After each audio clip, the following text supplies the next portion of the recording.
Urge, le roi et le prince héritier saoudien expriment leurs condoléances à la famille Khashoggi. Compétitivité de la France, les réformes Macron saluées par le Forum économique mondial. Maxime Perrotin. La France progresse dans le classement de la compétitivité dressé par le Forum économique mondial. Les réformes entreprises par le gouvernement sont soulignées, tout comme certaines lacunes, notamment en matière de lourdeurs administratives, de compétences des jeunes Français ainsi que de connectivité des foyers. La France entre dans le club des 20 premières économies mondiales, en matière de compétitivité. C'est ce qu'il ressort du dernier rapport annuel dressé par les analystes du Forum économique mondial.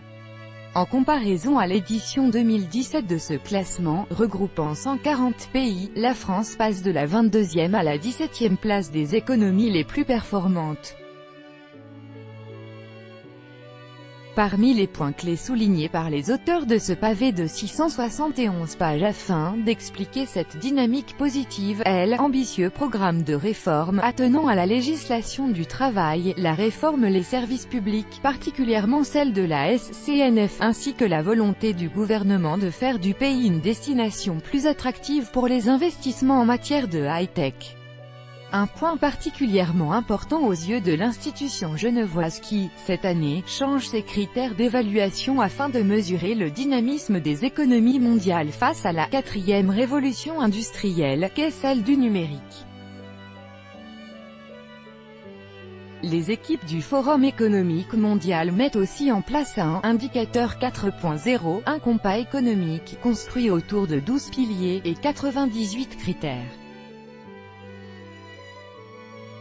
Largement souligné, la capacité d'innovation du pays, qui se place au 11e rang mondial en la matière. En effet, la France est sur le podium des pays accueillant le plus d'institutions de recherche sur son territoire et à la 5e place quant à la qualité et au nombre de publications.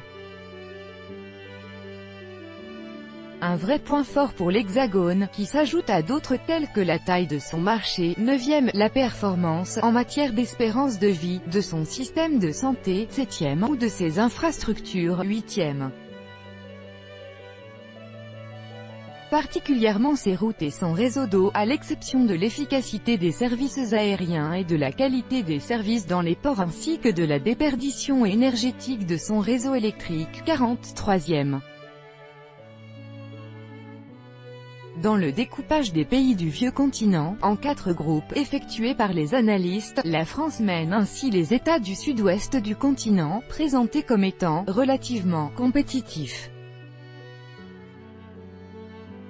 Le nord-ouest, Suisse inclus, est lui décrit comme très compétitif, le nord-est mené par la Pologne, la République tchèque et les pays baltes est quant à lui prometteur, avec des États supplantant les économies occidentales européennes sur certains aspects de compétitivité. Enfin, le sud-est, en particulier les Balkans, Serbie, Monténégro, Albanie, Macédoine, Bosnie-Herzégovine, ferme la marche. Tout n'est cependant pas rose pour l'Hexagone dans ce rapport.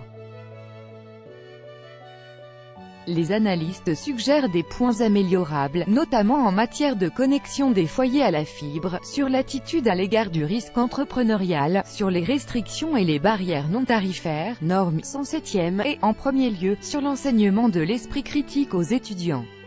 Il faut dire qu'en la matière, avec une 48e place, l'Hexagone se situe entre le Kenya et la Jamaïque, derrière la Russie, la Chine et l'Arabie Saoudite, le podium du classement étant tenu sur ce point par les États-Unis, le Danemark et la Suisse.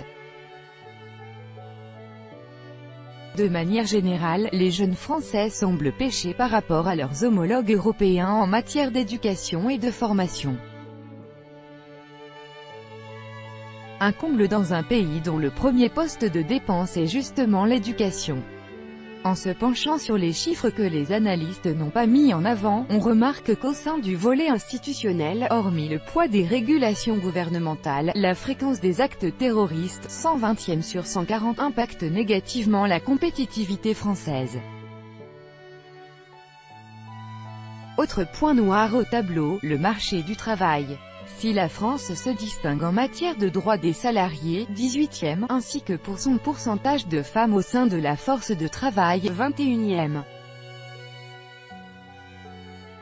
La mobilité interne, 112e, les pratiques en matière d'embauche et de licenciement, 130e, sans parler du taux d'imposition du travail, où la France apparaît bonne dernière, sont autant d'éléments qui viennent tirer l'Hexagone vers le bas.